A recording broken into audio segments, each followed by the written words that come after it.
My husband abandoned me at a taxi stand in Budapest at 2 a.m., thinking I was just another helpless tourist with no money and no connections. What he didn't know was that I had the direct phone number of someone who could make his life very complicated, very quickly. I'd love to know which corner of the globe you're watching from. And if this story speaks to you, make sure to subscribe. Tomorrow's video is one you absolutely can't miss. The rain was coming down in sheets as Marcus and I stepped out of the nightclub on Vaki Street. We'd been in Budapest for 3 days, what was supposed to be our second honeymoon, after months of marriage counseling. The neon signs reflected off the wet pavement, and the sound of Hungarian voices mixed with the distant thrum of music from various bars lining the street. Marcus was drunk. Not tipsy, not buzzed. Completely, belligerently drunk. He'd been drinking since we landed, using our vacation as an excuse to avoid every serious conversation we'd tried to have. The counseling sessions back home in Portland had been his idea initially, but now it seemed like he was more interested in drowning his problems than solving them. "We need to get back to the hotel," I said, pulling my jacket tighter against the cold October wind. "It's past 2 in the morning." He stumbled slightly, catching himself against a lamppost. "Relax, Rebecca. We're on vacation. Stop being such a control freak." That word, control freak. He'd been using it more and more lately, anytime I tried to make practical decisions or express an opinion he didn't like. It stung every time, but tonight it felt particularly cruel. A taxi pulled up, its yellow light cutting through the darkness. I flagged it down, grateful for the chance to get out of the rain and back to our hotel room. The driver rolled down his window and I leaned in. "Hotel Aria, please," I said in English, hoping he'd understand. The driver nodded and gestured for us to get in. I opened the door and slid across the back seat, expecting Marcus to follow. Instead, he stood on the sidewalk, swaying slightly in the rain. "Marcus, come on. Get in the car." He looked at me with an expression I'd never seen before. Cold, calculating, almost predatory. "You know what, Rebecca? I think I'm done." "Done with what?" "The night? We're both tired, let's just..." "Done with this, done with you. Done pretending this marriage means anything." My stomach dropped. "What are you talking about?" "Get in the car. We can talk about this at the hotel." He pulled out his wallet and threw 2 $20 bills through the open window onto my lap. "Here's your taxi fare. Figure out your own way home." "Marcus, what are you doing? This isn't funny." "I'm going back to Portland tomorrow. Without you. Maybe spend some time figuring out what I actually want, instead of what you think I should want." He slammed the taxi door shut and stepped back onto the curb. I immediately tried to open the door, but he was holding it closed from the outside. The driver was looking back at me with confusion, clearly not understanding the situation but sensing the tension. "Let me out," I said to the driver, pointing to the door handle. But the language barrier was immediate and frustrating. He didn't understand English beyond basic directions. Through the rain-streaked window I could see Marcus walking away, his hands shoved deep in his pockets. He didn't look back once. The driver was saying something in Hungarian, gesturing between me and the direction Marcus had gone. I realized he thought we were having a simple argument, not that my husband had just abandoned me in a foreign country with nothing but $40 and a hotel key card. "Wait," I called out, trying to open the door again. But Marcus was already disappearing around a corner, and the driver, apparently tired of waiting, started driving. No, stop," I said, tapping on the partition. "Stop the car, please." He pulled over a few blocks away, near what looked like a main taxi stand, with several other cabs waiting. I handed him one of the $20 bills and got out, standing in the rain as he drove away. The reality of my situation hit me like a physical blow. I was alone in Budapest at 2:30 in the morning with $20, no working phone. Our international plan had been acting up all week, and a husband who had just walked away from our marriage without so much as a backward glance. The other taxi drivers at the stand were looking at me with mixtures of curiosity and concern. I probably looked exactly like what I was, a stranded tourist in over her head. One of them approached me, an older man with kind eyes, and said something in Hungarian while gesturing toward his cab. I showed him the hotel keycard, hoping he'd recognize the address. He nodded and quoted what sounded like a price in Hungarian, but I had no idea if $20 would cover it, or if he was trying to take advantage of my obvious desperation. That's when I remembered the business card in my purse. 3 months earlier, I'd attended a conference in Seattle for my work as a grant writer for nonprofits. One of the keynote speakers had been David Hoffman, a consular officer who specialized in American citizen services abroad. After his presentation about emergency assistance for travelers, we struck up a conversation at the reception. He'd mentioned that he was being transferred to the Budapest embassy in the fall. American tourists get into trouble more often than you'd think, he'd said, handing me his card. Lost passports, medical emergencies, legal issues, sometimes family emergencies. If you're ever traveling in Eastern Europe and find yourself in a real bind, don't hesitate to reach out. I'd tucked the card into my wallet and forgotten about it until this moment. Standing under the dim light of the taxi stand, I pulled out my phone and dialed the number on the card. It went straight to voicemail. Of course it did. It was nearly 3 in the morning. But the message gave an emergency contact number for urgent situations involving American citizens. My hands were shaking as I dialed the emergency line. A voice answered on the second ring. Crisp, professional, awake despite the hour. U.S. Embassy Budapest, Emergency Services. Hi, I think I need help. I'm an American citizen, and I've been abandoned, I guess, by my husband. I'm stranded. Are you in immediate physical danger, ma'am? No, I don't think so. I'm at a taxi stand, but I don't have enough money to get back to my hotel, and I don't speak Hungarian, and my husband just left. What's your name? Rebecca Patterson. And you're calling from a Budapest number? Yes, I'm here on vacation. I was here on vacation. Okay, Rebecca. My name is Sarah Chen, and I'm going to help you get this sorted out. Can you tell me exactly where you are? I looked around frantically, trying to find a street sign or landmark. One of the taxi drivers, the older man who'd approached me earlier, seemed to understand I was trying to identify my location. He came over and pointed to a sign I couldn't read, then held up his hand asking for my phone. I hesitated for a moment, then handed it to him. He spoke rapid Hungarian to Sarah, clearly giving her directions or landmarks. Thank you, I heard Sarah say in English. Rebecca, are you there? Yes, I'm here. The gentleman says you're at the main taxi stand near the river, by the chain bridge. That's about 15 minutes from the embassy. I'm going to send someone to pick you up. At 3 in the morning?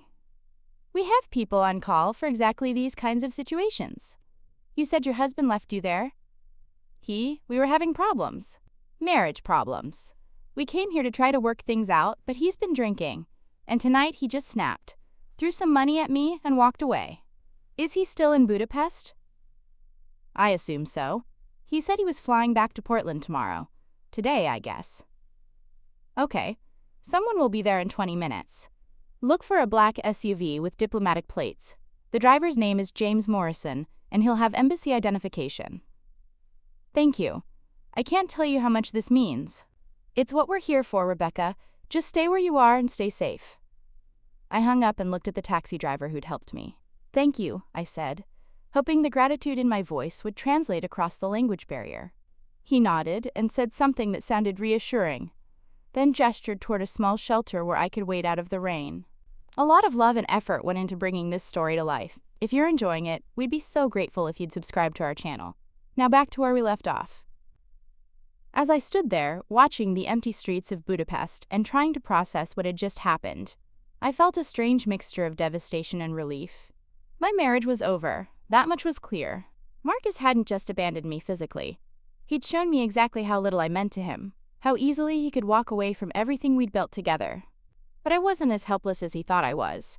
I had resources, connections, people who would help me even in the middle of the night in a foreign country. Marcus had made a crucial miscalculation. He'd assumed I was just another dependent wife who couldn't function without him. He was about to find out how wrong he was. The black SUV pulled up exactly 23 minutes later, its diplomatic plates gleaming under the streetlights. A tall man in his 40s stepped out, wearing a dark suit despite the early hour. He approached me with the confident stride of someone accustomed to handling crises. Rebecca Patterson? His voice carried a slight southern accent. Yes, that's me. He showed me his embassy identification. James Morrison, Regional Security Officer. Sarah Chen sent me to collect you. Are you injured? No, just stranded and confused. Let's get you somewhere warm and dry first. We can sort out the details once you're comfortable. The interior of the SUV was immaculate and warm. James handed me a towel and a bottle of water as we drove through the quiet streets of Budapest. The city looked different at this hour. Mysterious, almost cinematic with its illuminated bridges and historic buildings. First time in Budapest? James asked, navigating smoothly through the empty streets. Yes, It was supposed to be a romantic getaway. The irony wasn't lost on me. Things didn't go according to plan. They rarely do. I've been stationed here for 2 years, and you'd be surprised how often we get calls like this. Not necessarily abandoned spouses, but Americans who find themselves in unexpected situations abroad. We pulled up to a modern office building near the Danube. James used a keycard to access the lobby, and we took an elevator to the 3rd floor. The embassy's after-hours crisis center was smaller than I'd expected. Just a few offices and a conference room with comfortable chairs and a coffee machine. Sarah Chen was waiting for us. She was petite, probably in her early 30s, with sharp eyes that missed nothing. Despite being called out in the middle of the night, she looked completely professional. "Rebecca, I'm Sarah. How are you feeling?" "Honestly? Like I'm living in someone else's nightmare." "Let's sit down and figure out your immediate needs. First, are you staying at the Hotel Aria?" "Yes, but I don't know if Marcus checked us out or what he's planning to do about the room." Sarah pulled out a tablet and started typing. "James, can you call the hotel? Let them know Ms. Patterson will be returning, and that her room access should remain active regardless of what her husband may have requested." "Already on it," James said, stepping into the hallway with his phone. "Now," Sarah continued, "tell me about your travel documents. Passport, return flights, credit cards. What do you have access to?" I opened my purse and inventoried my belongings. "I have my passport, my driver's license, and 2 credit cards. But Marcus booked the flights on his credit card, and I don't know what he's planning to do about my return ticket." "When were you scheduled to fly back?" "Sunday. 2 days from now." Sarah made notes on her tablet. "We can help you book a new flight if necessary. Do you have sufficient funds on your credit cards?" "I think so. We have separate accounts, so he can't cancel my cards out of spite." "Good. That's one less complication." She looked up from her tablet. "Can I ask about the circumstances that led to tonight? I'm not prying for personal details, but understanding the situation helps us determine what kind of assistance you might need." I found myself telling her everything. The marriage counseling, Marcus's increasing resentment, his drinking, the way he'd been treating me like an adversary instead of a partner. It felt oddly therapeutic to explain it to someone who had no emotional investment in the outcome. "Has he ever been physically aggressive?" Sarah asked. "No, never. He's not violent, just cold, calculating. Tonight felt different though, like he'd been planning this for a while and was just waiting for the right moment." James returned from his phone call. "The hotel says the room is paid through Sunday checkout, and they'll honor Ms. Patterson's key card, regardless of what the other guest requests. I also asked them to make a note that she should have sole access if there are any disputes." "Perfect.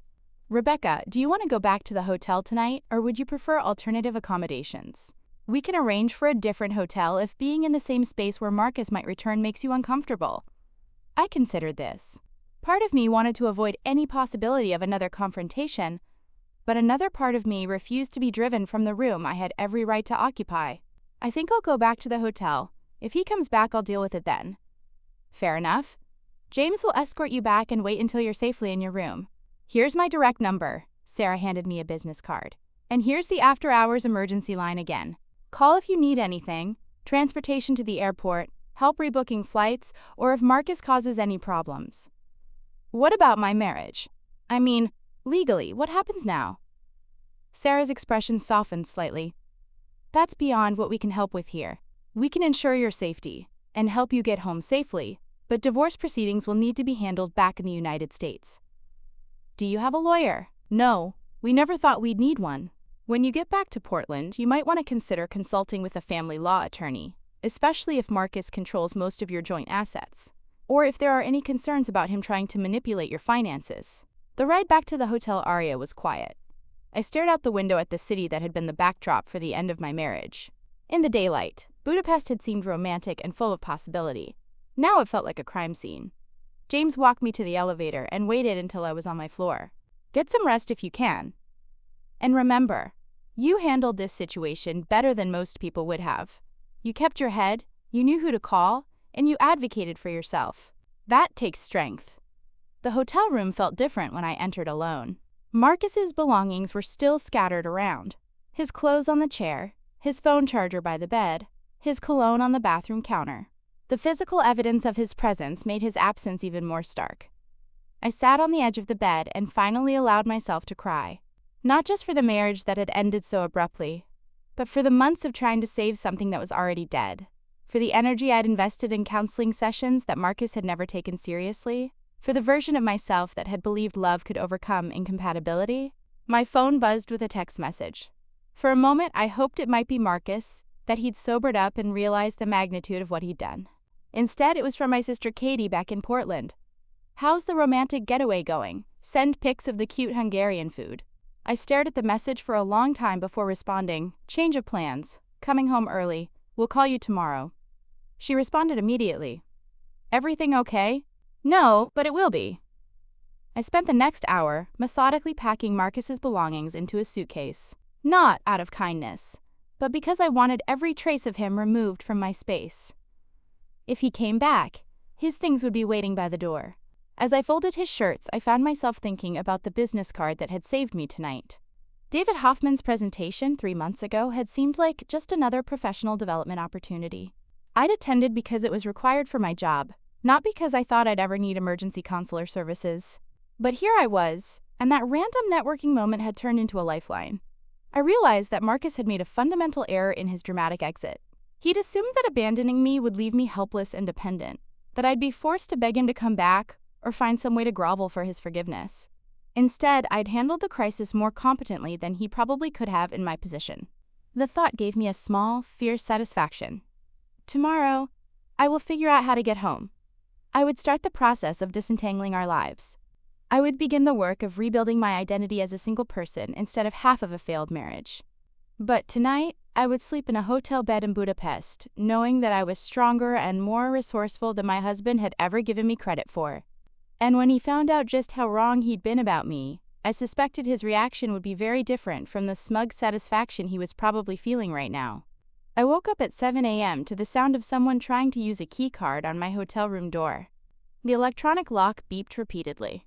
The frustrated sound of someone whose access had been denied. My heart jumped, but I stayed perfectly still in bed, listening. "What the hell?" Marcus's voice was muffled through the door, but I could hear the confusion and irritation.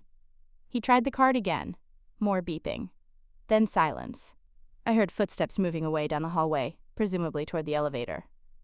Part of me wanted to open the door and confront him, but I decided to wait. Let him figure out his next move without any help from me.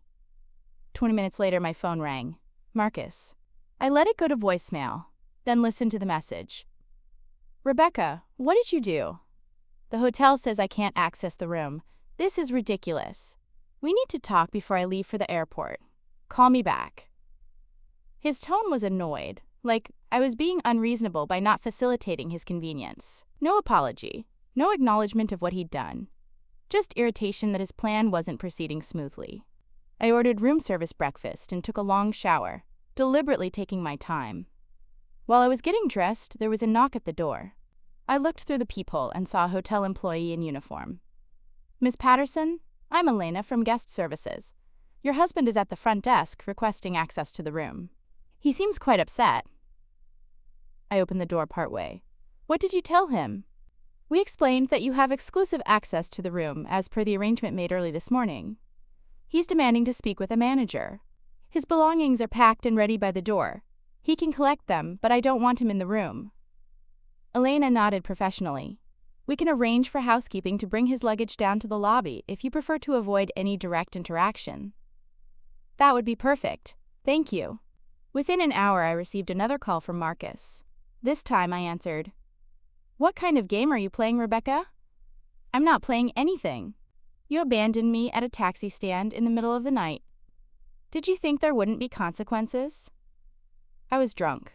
People say things they don't mean when they're drunk. You didn't just say something. You physically left me stranded in a foreign country with no way to get back to the hotel. You're being dramatic. You obviously figured it out since you're answering your phone from the room." His dismissive tone ignited something in me. Dramatic? "Marcus, you threw $40 at me and walked away." In Budapest. At 2:30 in the morning. While I was standing in the rain. "Look, I'm sorry, okay? I made a mistake. But you're safe, so let's just move past this. My flight leaves in 4 hours, and we need to talk about logistics." "What logistics?" "The room, the return flights. how we're handling things going forward. I almost laughed. You mean how you're handling things? You made it very clear last night that you're done with this marriage. I'm just respecting your decision. I was emotional. I didn't mean it literally. Then why did you book a flight home without me? There was a pause. How do you know about that? Because I'm not as helpless as you assumed I was. Another pause, longer this time. What's that supposed to mean? It means I had resources you didn't know about. It means I'm not the dependent, helpless wife you thought you were discarding. Rebecca, you're scaring me a little bit. What resources?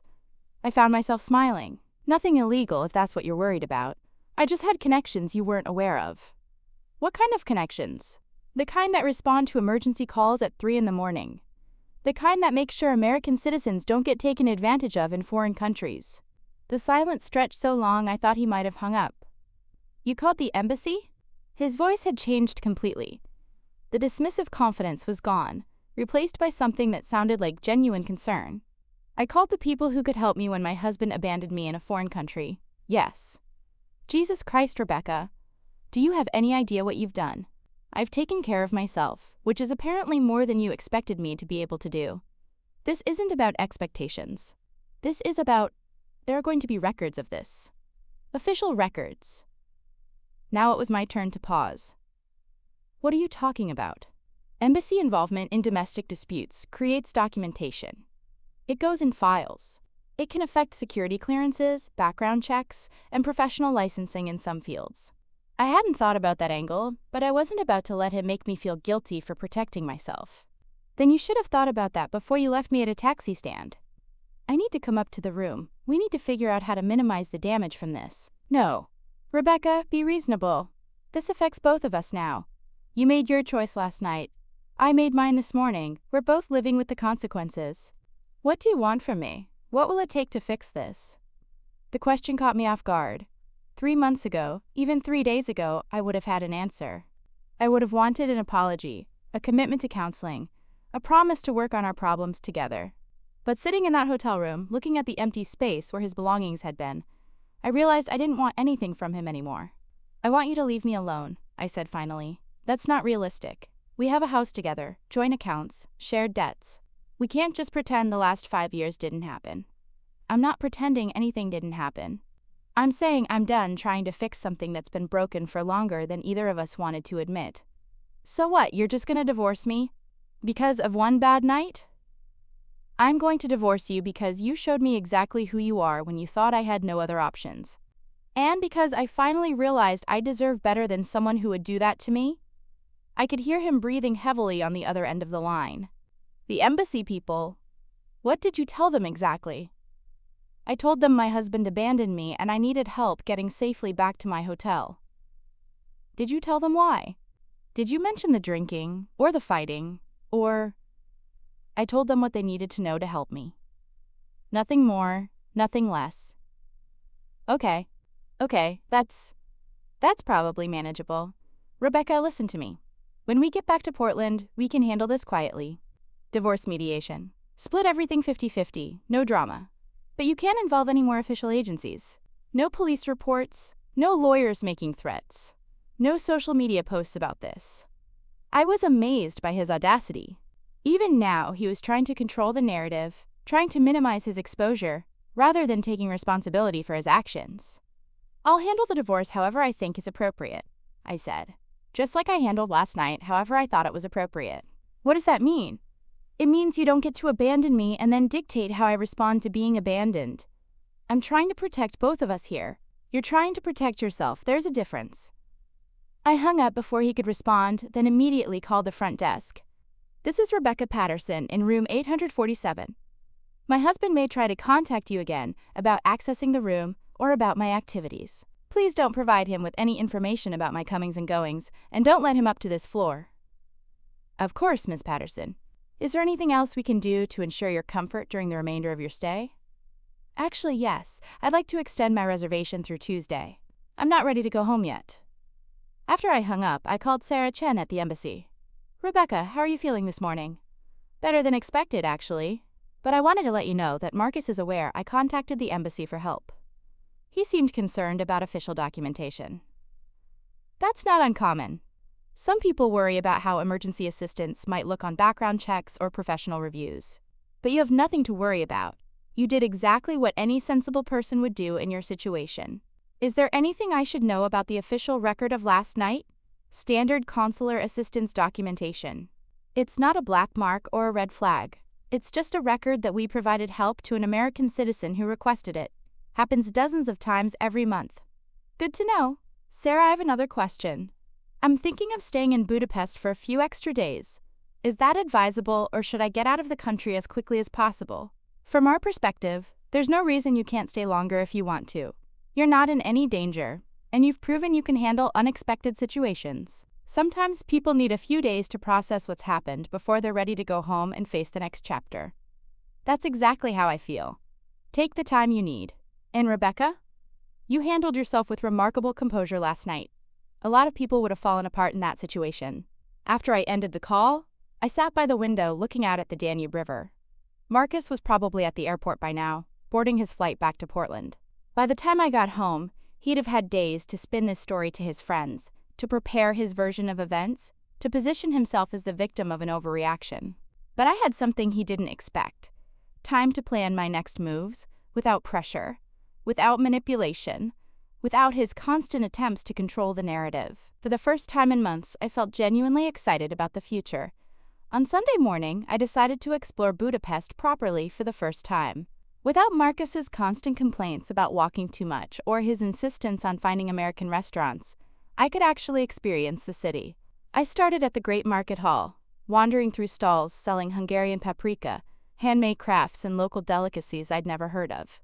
My phone rang while I was examining some beautiful ceramic pottery. It was my sister Katie. Okay, I've been patient long enough. What happened in Budapest? Your texts have been weird, and you said you were coming home early, but then you extended your trip. I'm officially worried. I found a quiet cafe and told her everything. Unlike Marcus, Katie listened without interrupting, without trying to minimize what had happened, without making it about herself. Holy shit, Rebecca. He actually just left you there? In the rain, at 2:30 in the morning, in a foreign country where I don't speak the language. And you called the embassy? That's brilliant. I never would have thought of that. I got lucky. I met someone at a conference who worked there. That's not luck, that's networking. That's being smart enough to keep useful contacts. Katie paused. How are you feeling about everything? Honestly, relieved.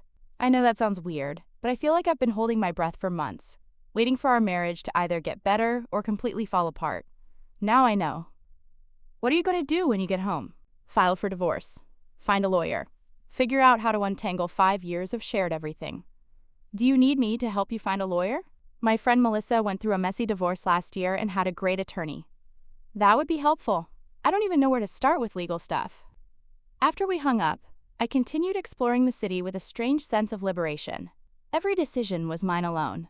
Where to eat, what to see, how long to spend at each location.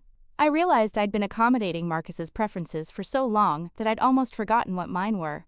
That afternoon, I was sitting in a beautiful thermal bathhouse, soaking in mineral-rich water and actually relaxing for the first time in months, when my phone buzzed with a text from an unknown number. This is David Hoffman from the embassy. Sarah Chen gave me your contact information. I understand you're having an extended stay in Budapest.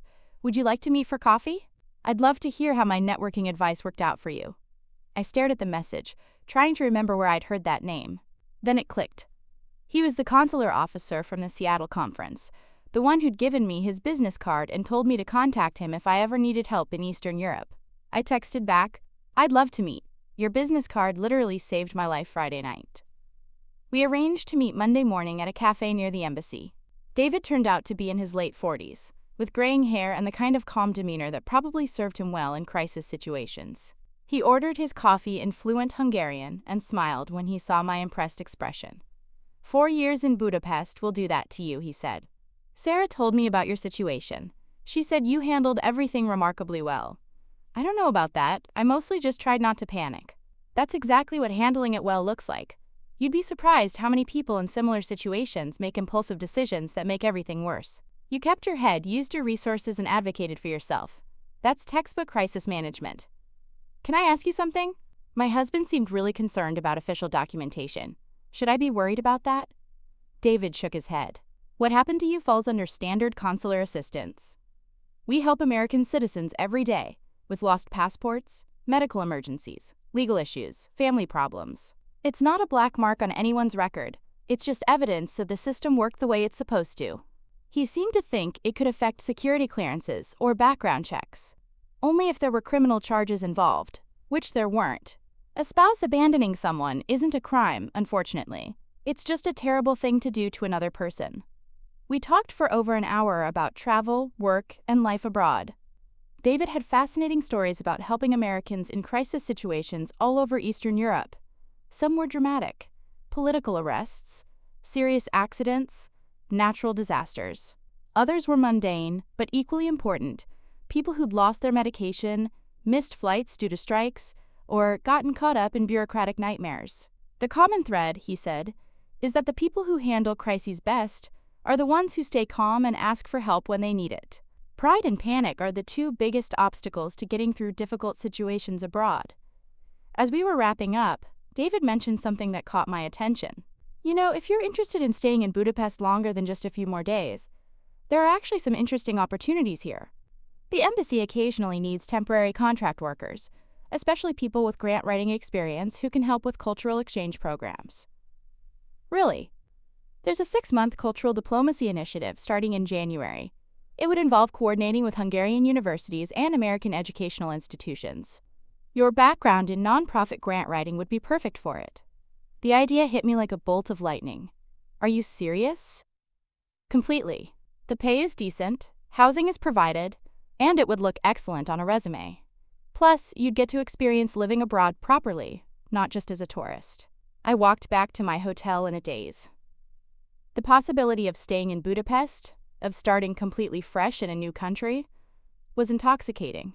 No shared apartment with Marcus's belongings and memories. No well-meaning friends asking how I was coping. No familiar places that would remind me of my failed marriage. That evening, I called Katie again. "You want to do what?" she practically shrieked. "Take a job in Budapest, just for 6 months. It's a cultural exchange program through the embassy." "Rebecca, you just went through a major trauma. Are you sure this isn't some kind of flight response?" "Maybe it is. So what? Maybe running away to Europe for 6 months is exactly what I need right now." "What about the divorce? What about dividing up your stuff with Marcus?" "I can handle the divorce remotely. Most of it's paperwork anyway. And honestly, Marcus can have most of our stuff. I don't want any of it anymore. It all feels contaminated by the marriage." Katie was quiet for a moment. "You know what? If this is what you want to do, I support you. You've spent the last 2 years trying to save a marriage with someone who didn't appreciate you. Maybe it's time to do something completely for yourself." "You really think so?" "I think you're the most capable person I know, and if anyone can reinvent themselves in a foreign country, it's you. Plus, it'll drive Marcus absolutely crazy when he finds out you're not sitting at home being miserable about the divorce." That night, I drafted an email to David expressing my serious interest in the position. Before I sent it, I took a long look at myself in the hotel room mirror. The woman looking back at me seemed different from the one who'd arrived in Budapest 5 days earlier. More confident, more decisive, more willing to take risks. Marcus had tried to leave me helpless and dependent. Instead, he'd freed me to discover just how strong and resourceful I actually was. I hit send on the email and started researching what it would take to live in Hungary for 6 months. For the first time in years, I was excited about the future, instead of anxious about it. My phone buzzed with a text from Marcus. "We need to discuss the timeline for the divorce. I want this handled quickly and quietly." I typed back. "My timeline just changed. I'll be in touch when I'm ready." I turned off my phone and went to sleep with a smile on my face, knowing that tomorrow I'd start building a life he'd never be part of. Tuesday morning brought an email from David with formal details about the embassy position. The salary was more than I made at my nonprofit job in Portland. The apartment was in a historic district near the castle, and the work involved coordinating educational exchanges between American and Hungarian institutions, exactly the kind of meaningful project I'd always wanted to work on. I was reading through the job description at a riverside cafe when my phone started ringing incessantly. Marcus, calling over and over. I finally answered on the 7th call. "Where the hell are you?" His voice was strained, almost frantic. "Still in Budapest." I told you I extended my stay. Rebecca, you need to come home. Now. People are asking questions. What people? Your boss called looking for you. She said you were supposed to be back at work yesterday and you didn't show up or call in. I'd completely forgotten about work. I'll call her and explain. Explain what? That you're having some kind of breakdown in Europe?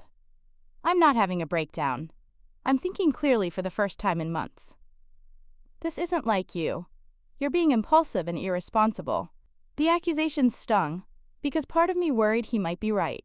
But then I remembered that this was exactly how he operated, making me doubt my own judgment whenever I did something he didn't like or couldn't control. Maybe being impulsive and irresponsible is exactly what I need right now. Rebecca, listen to me carefully. I've been talking to a lawyer, and he says the longer you stay out of the country, the more complicated the divorce becomes. There are residency requirements, asset protection issues, all kinds of legal complications. Then maybe you should have thought about that before you abandoned me in a foreign country. How many times do I have to apologize for that? I was drunk, I made a mistake, but you're blowing this completely out of proportion. Am I? Because it feels pretty proportional to me. What do you want? Seriously, just tell me what you want and let's get this resolved. The question hung in the air. What did I want? A week ago, I would have said I wanted our marriage to work. 3 days ago, I would have said I wanted a fair divorce settlement and a clean break. Now, sitting by the Danube River with a job offer that could change my entire life, I realized what I actually wanted was something Marcus could never give me: the freedom to discover who I was without him. I want you to stop calling me, I said finally. That's not realistic. We have things to sort out. Then sort them out with your lawyer. I'll get my own lawyer and they can talk to each other. Rebecca, you're scaring me. This isn't like you at all. Good. Maybe it's time I scared you a little bit. After I hung up, I called my boss, Jennifer, and explained the situation as diplomatically as I could. She was surprisingly understanding. Take all the time you need, she said. We've got volunteers who can cover your grant applications for a few weeks. The important thing is that you're safe. Actually, Jennifer, I might need more than a few weeks. There's a job opportunity here that I'm considering seriously. In Budapest? Rebecca, are you sure you're thinking clearly? Major life decisions after trauma aren't always the best idea. Everyone keeps telling me I'm not thinking clearly, but I feel more clear-headed than I have in years. What kind of job? I explained the embassy position, the cultural exchange program, and the chance to use my skills in an international setting. As I talked, I could hear my own excitement building. That does sound like an incredible opportunity, Jennifer admitted. And honestly, you've been undervalued here. We couldn't match that salary or offer you that kind of career development. So you think I should take it? I think you should trust your instincts. You're one of the smartest, most capable people I know. If this feels right to you, it probably is. After we hung up, I felt a weight lift from my shoulders. I'd been so worried about other people's reactions to my decisions that I'd almost forgotten to consider what I actually wanted. I spent the afternoon walking through the castle district, imagining what it would be like to live there permanently. The narrow cobblestone streets, the medieval architecture, the view of the river from the hilltop, it was like something from a fairy tale. My phone buzzed with a text from an unknown number. This is Brad Morrison, Marcus's lawyer. We need to schedule a call to discuss divorce proceedings. Please contact my office immediately. I stared at the message for a moment, then deleted it without responding. If Marcus wanted to communicate through lawyers, that was fine with me, but I wasn't going to let him dictate the timeline through intimidation tactics.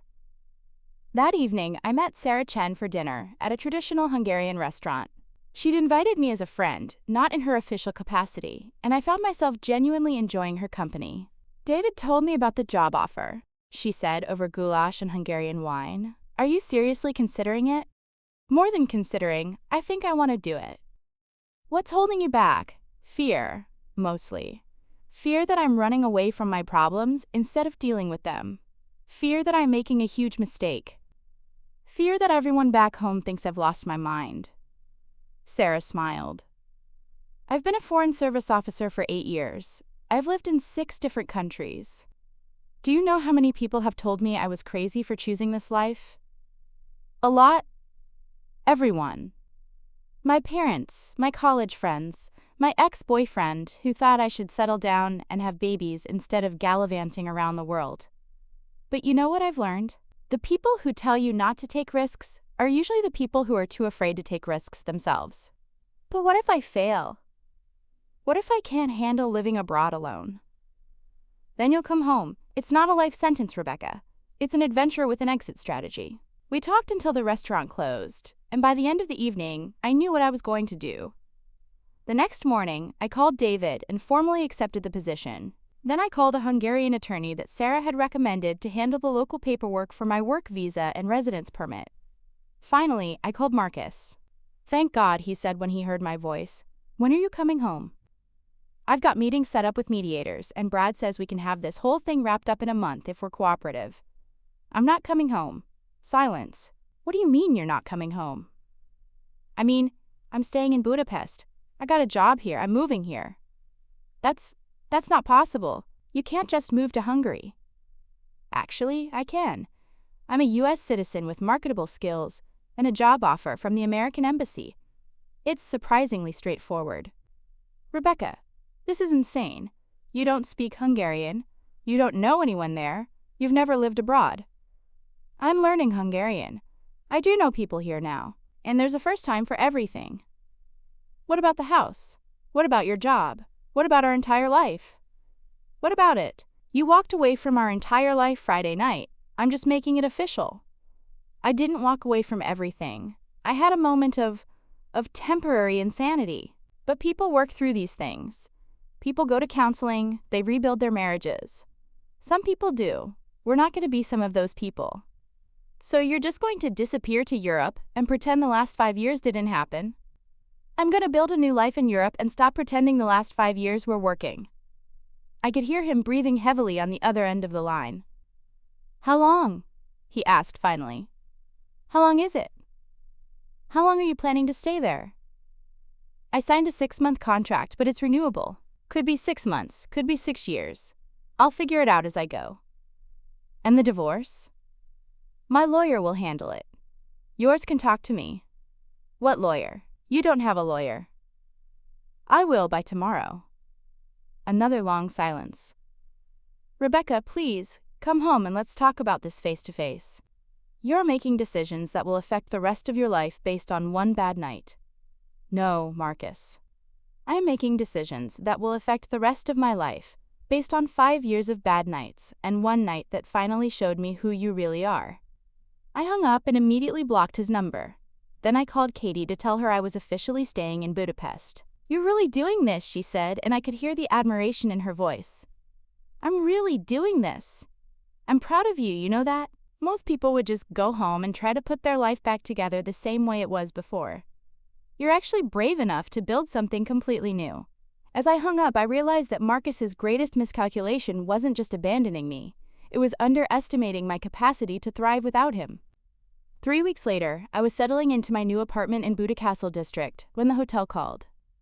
An American man had been asking about me at the front desk, claiming to be my husband and demanding information about my whereabouts. Security had refused to give him any details, but they wanted me to know he'd been there. Marcus had come back to Budapest. I wasn't entirely surprised. Over the past weeks, he'd tried every method of contact he could think of. Calling Katie, reaching out to my former coworkers, even messaging old college friends on social media asking if they'd heard from me. When I blocked his attempts to communicate directly, he'd escalated to having his lawyers send increasingly threatening letters about my abandonment of marital obligations and attempts to hide assets overseas. What he didn't know was that I'd hired Catalin Sabo, one of Budapest's most respected international family law attorneys. She'd reviewed all of his lawyer's correspondence and laughed. This man is panicking, she'd said in her crisp, British-accented English. These letters have no legal weight whatsoever. You are a U.S. citizen legally employed in Hungary. You have every right to live and work here, and your physical location has no bearing on divorce proceedings that will be handled in Oregon courts anyway. Now he was here in person, presumably thinking he could intimidate me face-to-face in a way that hadn't worked over the phone. I called Sarah Chen immediately. He's back in Budapest? Sarah sounded concerned. Has he tried to contact you directly? Not yet, but he went to my old hotel looking for information about me. Do you feel unsafe? Not physically unsafe, but definitely harassed. He's obviously here to try to force some kind of confrontation. I'll make sure embassy security is aware of the situation. If he shows up at your workplace or tries to use his status as your spouse to get information about you from official sources, we'll handle it. Can he actually do anything legally? Force me to come back or interfere with my work here? Absolutely not. You're not a fugitive, you're not hiding from legal obligations, and you're not violating any laws. You're a divorced woman living abroad, which is completely normal and legal. We're not divorced yet. Separated woman then, the point stands. That afternoon, I was walking to work when I spotted him. Marcus was sitting at a cafe across from the embassy building, obviously watching for me. He looked terrible. Unshaven, wearing wrinkled clothes, with the hollow-eyed appearance of someone who hadn't been sleeping well. I considered turning around and finding another route, but something in me rebelled against the idea of hiding from him. I'd spent too many years accommodating his moods and avoiding confrontations. If he wanted to talk, we could talk, but it would be on my terms.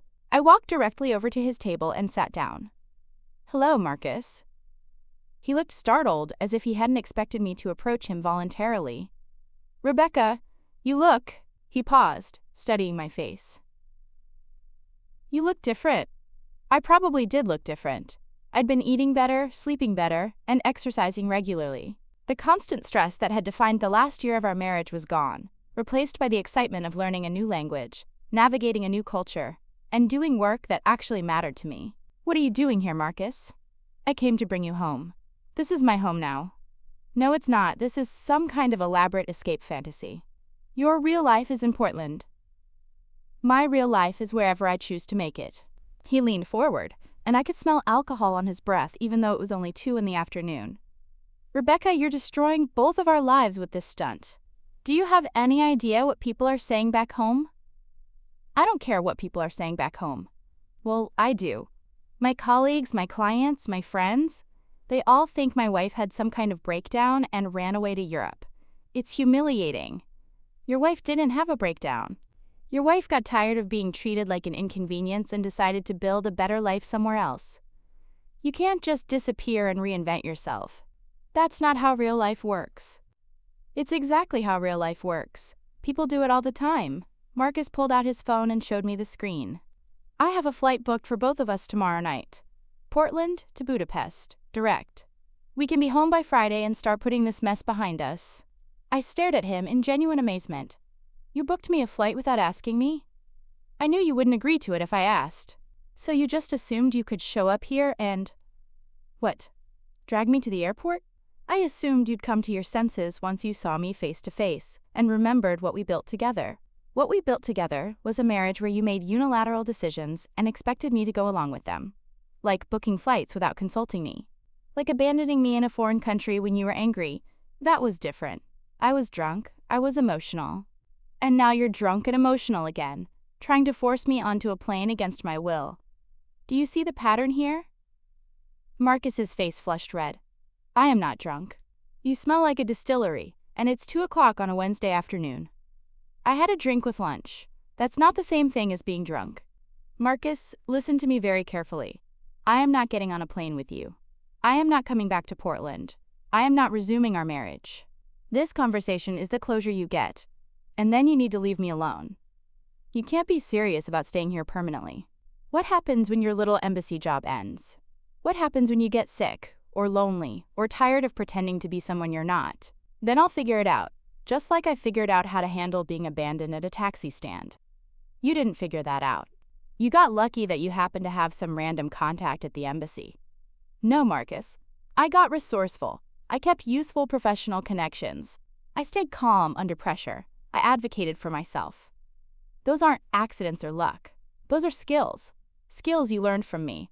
The audacity of that statement took my breath away. "I learned those skills despite you, not because of you. You spent 5 years trying to convince me I was too dependent, too emotional, too impractical to handle things on my own. Turns out you were wrong." Marcus was quiet for a long moment, staring at his hands. When he looked up, his expression had changed from anger to something that looked almost like grief. "I miss you," he said quietly. "You miss having someone whose life revolved around yours. You miss having someone who would rearrange their schedule, their preferences, their entire identity to accommodate your moods. You don't miss me. You miss the version of me that existed to make your life easier. That's not true. It is true. The real me is sitting right here, making independent decisions and building a life that has nothing to do with you. And you hate it. I don't hate it, I don't understand it. You don't have to understand it, you just have to accept it. Marcus finished his drink and signaled the waiter for another. So what now? We just never see each other again? We finalize the divorce through our lawyers, divide our assets, and move on with our separate lives. Like millions of other divorced couples. And you really think you'll be happy here? In a country where you don't speak the language? With people you barely know? Doing work that's completely outside your experience? I smiled. I'm already happier here than I was in the last 2 years of our marriage. That seemed to hit him harder than anything else I'd said. He sat back in his chair looking defeated. The flight leaves tomorrow at 8 p.m., he said finally. If you change your mind, I won't. But if you do, Marcus, I won't. He stood up, leaving money on the table for his drinks. I hope you know what you're doing, Rebecca. I do know what I'm doing. For the first time in years, I know exactly what I'm doing. I watched him walk away down the cobblestone street, his shoulders hunched against the autumn wind. I felt a brief pang of sadness. Not for the end of our marriage, but for the years I'd spent trying to make it work with someone who fundamentally didn't understand or respect who I was. My phone buzzed with a text from Katie. How's the new life treating you?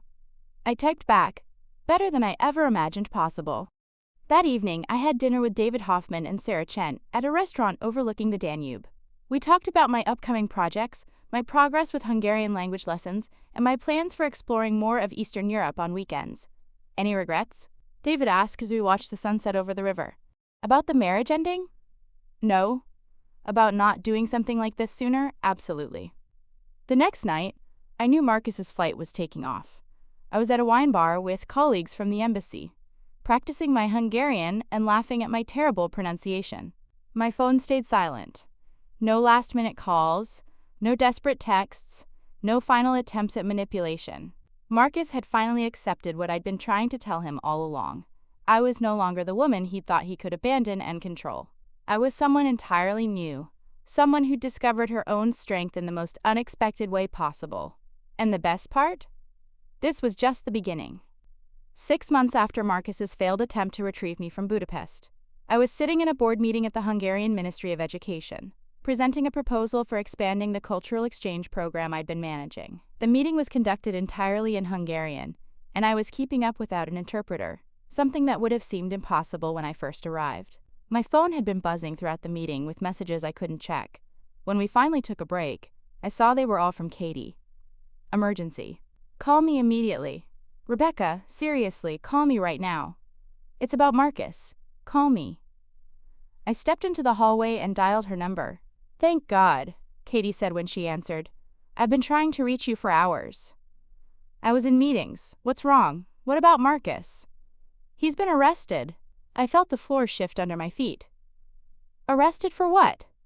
DUI. But not just any DUI. He crashed into a family's car. A mom and 2 kids. They're all in the hospital. The words didn't seem real. Are they going to be okay? The kids are fine, just some bruises and cuts. The mom has a broken arm and a concussion. But Rebecca, it gets worse. This was his 3rd DUI. He's looking at serious prison time. I sank into a chair in the empty conference room where I'd taken the call. His 3rd? When were the other 2? That's what I've been trying to find out. Apparently one was about a year ago, and another was just 3 months ago, right after you left for Budapest. The timeline hit me like a physical blow. Marcus had been drinking and driving throughout the last year of our marriage, and I'd had no idea. All those late nights when he claimed to be working, all those times he'd come home with explanations for why he looked disheveled, or why his car had mysterious scratches. Katie, if I'd been in the car with him. Don't go there.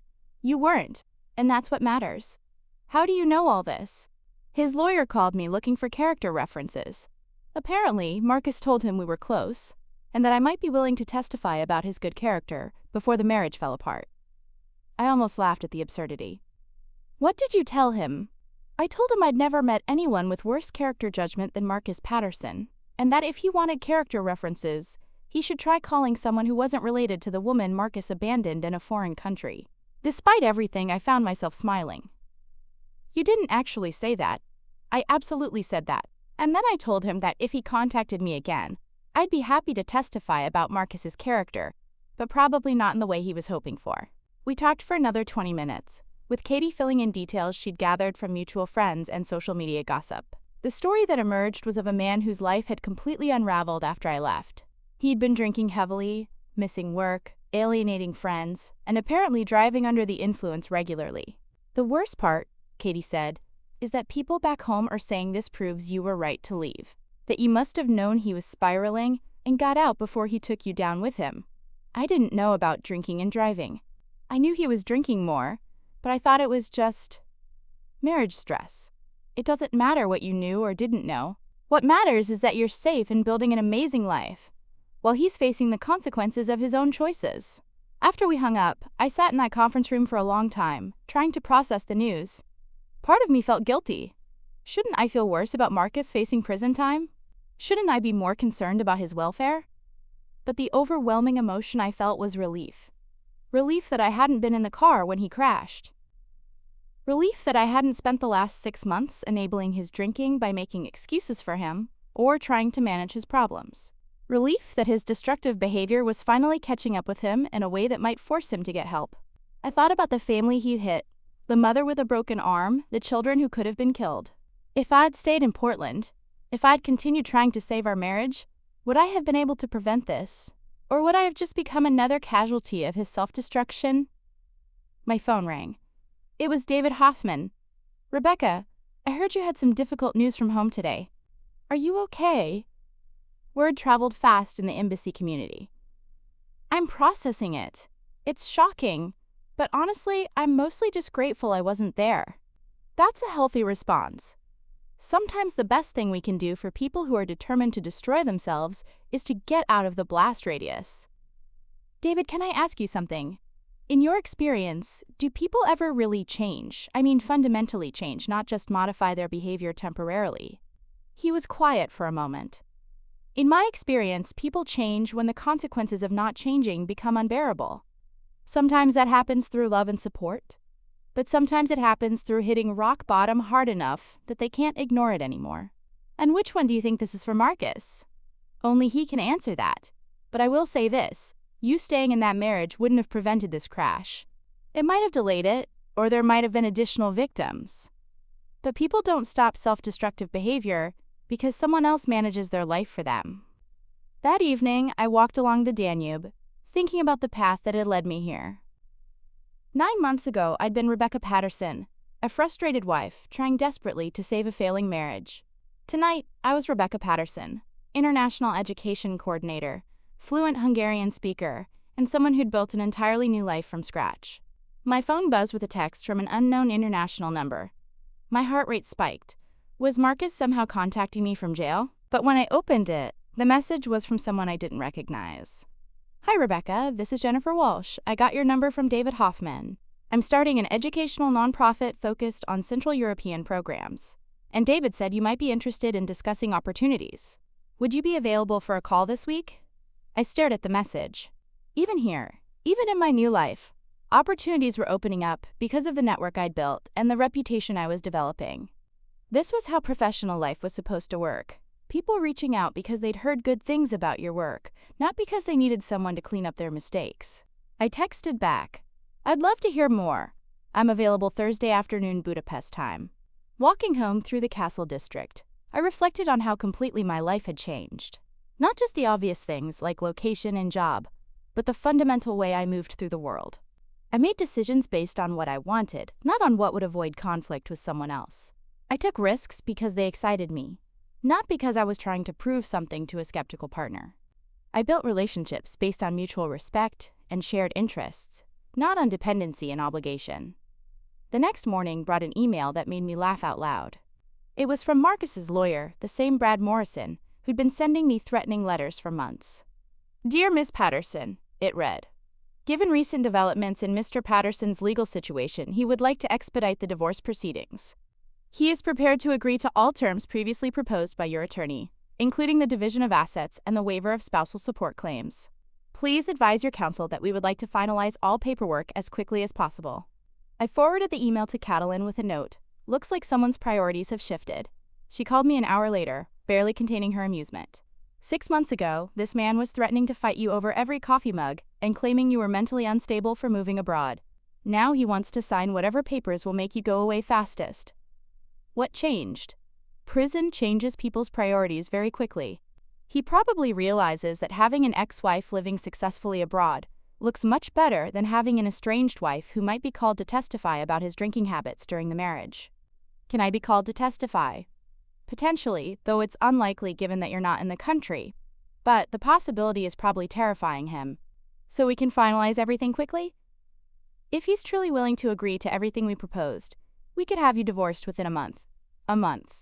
After nearly a year of legal back and forth, threats and manipulation attempts, Marcus was finally ready to let me go. All it had taken was facing the consequences of his own actions. That afternoon, I had coffee with Sarah Chen to celebrate the legal breakthrough.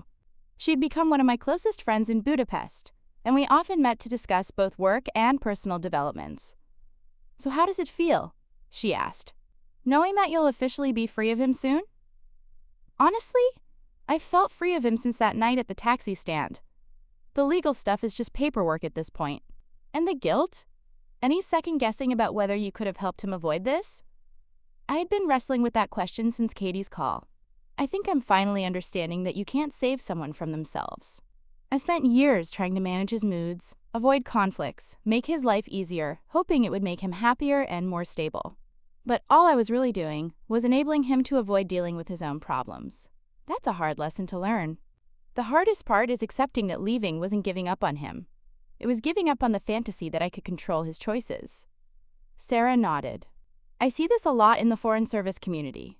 Spouses who sacrifice their own careers and dreams to support their partner's ambitions, then wonder why they feel lost and resentful.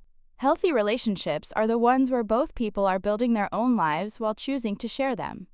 Is that what you have with your partner? Sarah smiled. Elena and I have been together for 3 years, and we've lived in 2 different countries during that time. We support each other's careers, but we're not dependent on each other for our sense of identity or purpose. It's the difference between interdependence and codependence. I don't think I understood that difference when I was married. Most people don't, especially if they get married young or if they come from families where unhealthy relationship dynamics were normalized. That evening, I video called Katie to update her on the divorce developments. "A month?" she practically shouted. "After all that drama, he's just going to sign everything and be done with it?" Apparently, facing felony charges puts things in perspective. You know what this means, right? That I'll finally be legally single? It means you won. Completely and totally won. It's not really about winning. Oh, it absolutely is about winning.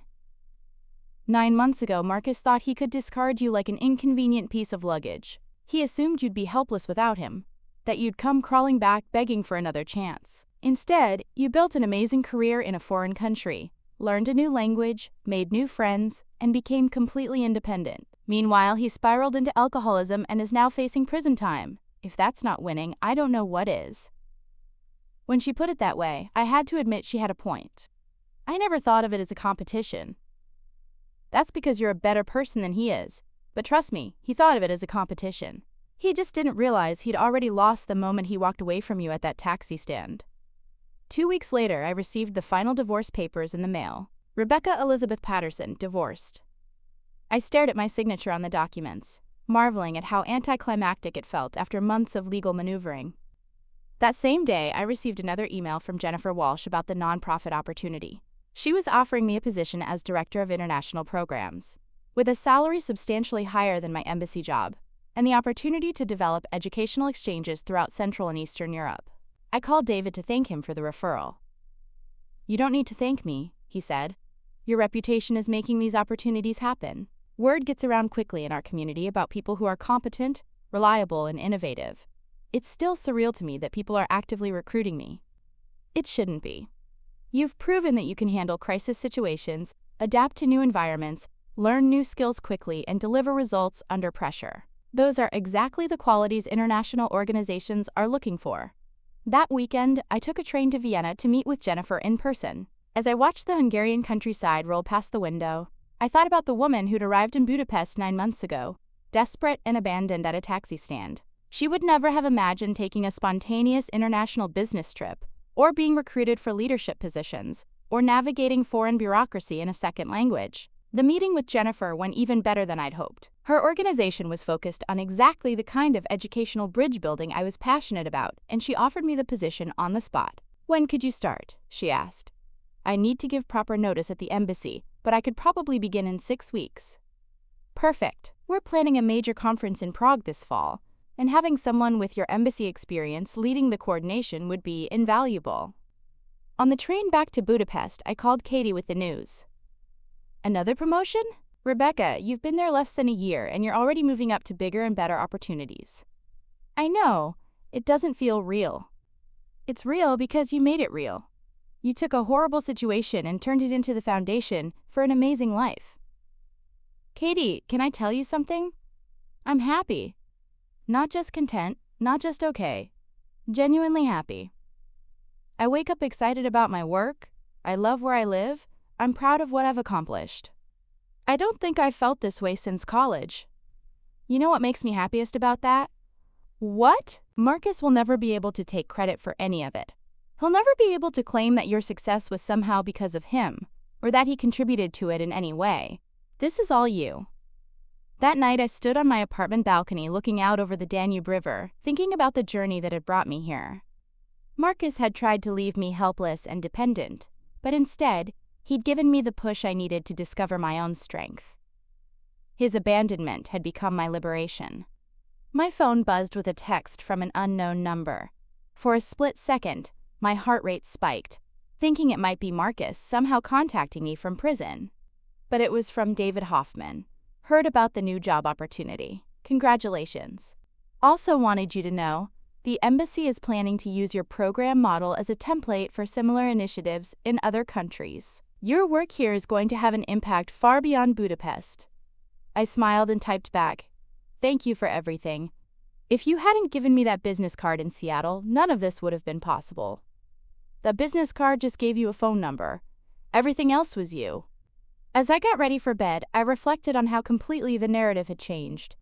Marcus's story would now be about dissent, alcoholism, legal troubles, prison time, the dissolution of his marriage and career. Mine would be about ascent, international career growth, personal development, independence, and the discovery of capabilities I'd never known I possessed. Tomorrow, I would start preparing for my new position, planning the Prague conference, and continuing to build a life that was entirely my own creation. Marcus would start serving his prison sentence, finally facing the consequences of choices that had nothing to do with me. The taxi stand in Budapest, where he'd abandoned me, had become the launching point for the best chapter of my life. His moment of cruelty had become my moment of transformation. And the most beautiful part? He would never be able to understand how completely his plan had backfired, because understanding it would require him to acknowledge that I was stronger, more resourceful, and more capable than he'd ever given me credit for. I fell asleep that night with a smile on my face, knowing that tomorrow would bring new challenges, new opportunities, and new proof that the woman Marcus had tried to discard was exactly the woman the world needed. Looking for more? We've got 2 amazing stories ready for you right on screen. If this one touched you, these are absolutely worth your time. Click to watch them now. And hey, subscribe and hit that bell to never miss our latest uploads.